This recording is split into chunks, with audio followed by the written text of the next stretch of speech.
원자력기사 기출풀이 2014년 방사선 이온 및 보건물리 11번에서 20번입니다. 풀이 영상의 지속적인 업로드를 위해서 구독 꼭 부탁드립니다. 문제 풀이가 잘못된 경우 고정 댓글로 안내하겠습니다.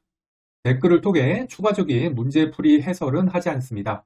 대신 영상을 시청하시는 분들이 댓글을 통해 의견을 나누는 것을 추천합니다. 고정 댓글에 기출문제 파일 다운로드 링크 있으니까 프린트해서 보세요. 11번 물리적 반감기가 30일인 방사성 핵종이 체내의 한 장기가 흡착 90일 후에 그 장기에서의 방사능을 측정하였더니 처음에 10분의 1로 감소하였다. 이 핵종의 생물학적 반감기는 얼마인가? 이거 중요도 상짜리 문제입니다. 먼저 90일 후 반감기를 이용을 해서 유효 반감기를 먼저 계산해야 되거든요. A는 A0 곱하기 이스포넨셜 마이너스 람다 T, 즉 A0의 방사능이 T만큼 경과했을 때 A가 된다 이거죠. 근데 A가 어떻게 됐죠? 처음에 10분의 1로 감소했죠. 그래서 0.21은 그 다음에 붕괴상수 람다는 로그 2 나누기 유효 반감기 T잖아요. 요거 넣고 대입을 해주고 그 다음에 90일 후 경과 거기다가 T에다가 90일을 넣고 풀면은 유효 반감기는 27.091이 나오게 됩니다. 그 다음으로는 생물학적 반감기를 계산해야 되는데요. 요시 유효 반감기분의 1은 생물학적 반감기분의 1 더하기 물리적 반감기분의 1, 앞서서 유효 반감기 27.091 대입해 주고요. 그 다음에 물리적 반감기 30일로 주어졌죠. 그러면은 생물학적 반감기 X는 280일이 나와서 답은 3번 되겠습니다. 12번 다음 중 일반적으로 자연 방사선에 의한 피폭 중 방사선 방호의 대상에 해당하지 않는 것은? 이거 중요도 핫짜리 문제입니다. 보기 3에 대기권 내에 핵실험에 의한 방사선 낙진에 의한 피폭 이렇게 되어 있는데 핵실험은 당연히 자연 방사능이 아니잖아요. 답은 3번 되겠습니다.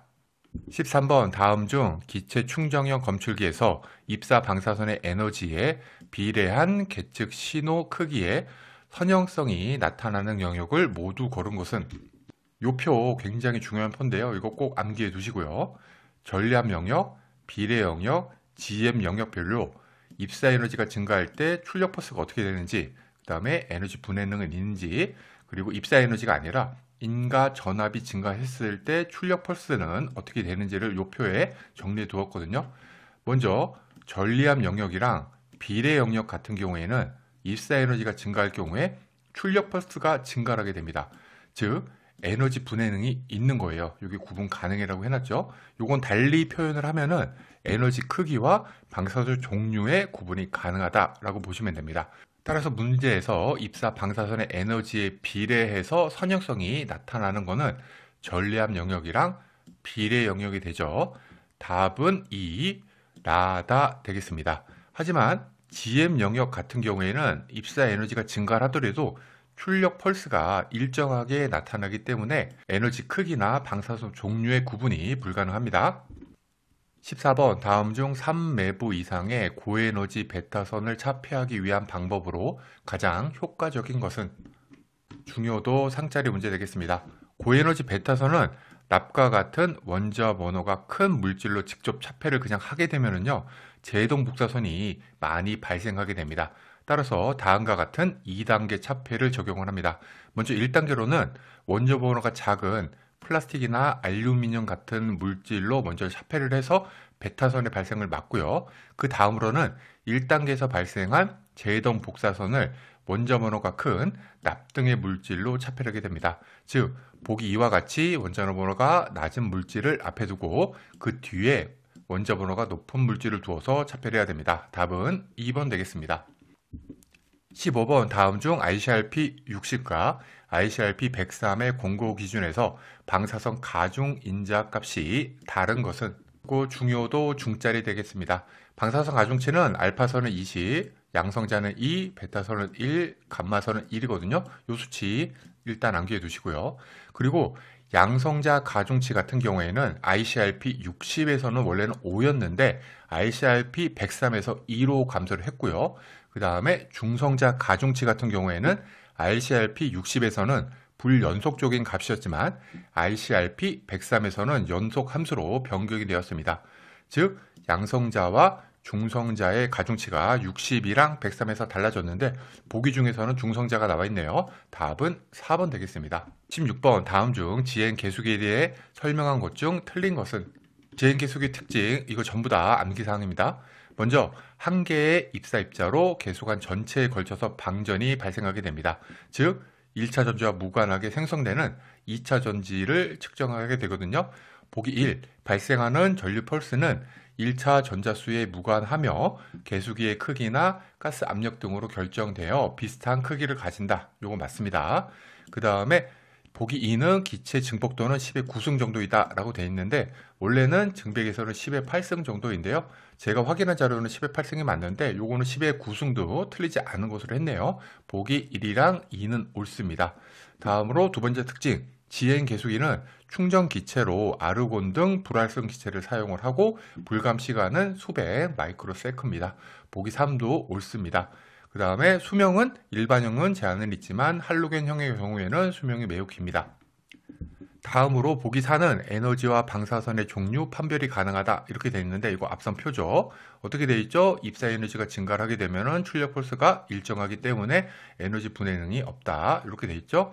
즉 GM 영역은 입사 에너지에 상관없이 일정하게 계측이 되기 때문에 에너지의 크기나 방사선의 종류 구분이 불가능합니다. 보기 4는 틀렸습니다. 답은 4번 되겠습니다. 17번 성광 검출기의 검출 시스템 순서로 맞는 것은? 중요도 하짜리 문제 되겠습니다. 성광 검출기의 검출 순서는 암기해야 되는 거거든요. 먼저 방사선이 성광체에 흡수가 되면은 성광이 반출을 하게 되고요.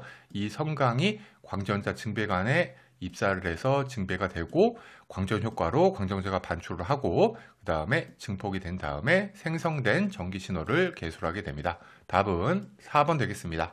18번 축적 인자에 대한 설명 중 틀린 것은? 이거 중요도 중짜리 문제 되겠습니다. 축적 인자 빌더 패턴은 본래 방사선이 산란되어 나타나는 증가분으로 축적 인자는 1 더하기 산란선속 나누기 비충돌 선속으로 계산합니다. 이때 비충돌 선속은 투과 선속이라고도 할 때가 있어요. 그리고 만일에 입사되는 방사선이 협업빔 또는 에너지가 균일한 평행선속 또는 가느다란 평행선속 다 똑같은 뜻입니다. 요 협업빔이 되면은 여기 산란이 거의 발생하지 않기 때문에 축적인자는 1이 되고요. 그보다 큰 광역빔이 되게 되면은 산란에 의한 효과가 반영이 돼서 항상 1보다 크게 됩니다. 보기 1에 차폐 물질을 투과하는 감마선의 에너지가 균일한 평행선속일 경우에 적용한다 되어 있는데 아니죠. 균일한 평행선속에서는 B가 1이 되기 때문에 고려가 불필요합니다. 따라서 보기 1은 틀렸고요. 보기 3. 균일한 감마선에 가느다란 평행선속이 얇은 물질에 입사할 경우 축적인자는 1에 가깝다. 맞죠? 보기 3은 옳습니다. 답은 1번 되겠습니다. 19번 시료를 10분간 측정하여 사망 카운트를 얻고 백그라운드를 30분간 측정하여 5400 카운트를 얻었다면 95% 신뢰 수준에서 순 개수율은 약 얼마인가? 중요도 상짜리 문제 되겠습니다.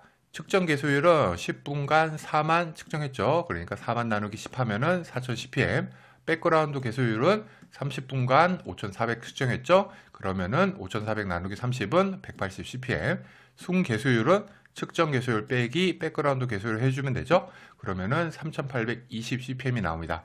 표준 편차는 루트 측정 개수율 나누기 개수시간 더하기 백그라운드 개수율 나누기 개수시간으로 계산해주면 됩니다. 그러면은 계산해주면은 20.15가 나오는데 여기서 끝이 아니고 95% 신뢰 수준이라고 했잖아요. 95% 신뢰 수준에 해당되는 K값인 1.96을 표준 편차에 곱해줘야 됩니다. 그러면은 20.15에 1.96 곱해주면은 39.49가 돼서 답은 3번 되겠습니다. 20번 0.5 매부의 감마선을 납으로 차폐하여 방사선의 강도를 100분의 1로 줄이려면 약 몇 반가층이 필요한가? 이거 중요도 상짜리 문제 되겠습니다. 반가층, 하프 밸류 레이어는 방사선 강도가 절반이 되는 두께이기 때문에 이 방사선 강도가 100분의 1이 되기 위해서는 2분의 1이 몇 번 반복되는지를 알아야 되죠. 요 x를 계산해 주면은 6.64가 나와서 반가층은 6.64번이 필요합니다. 답은 2번 되겠습니다.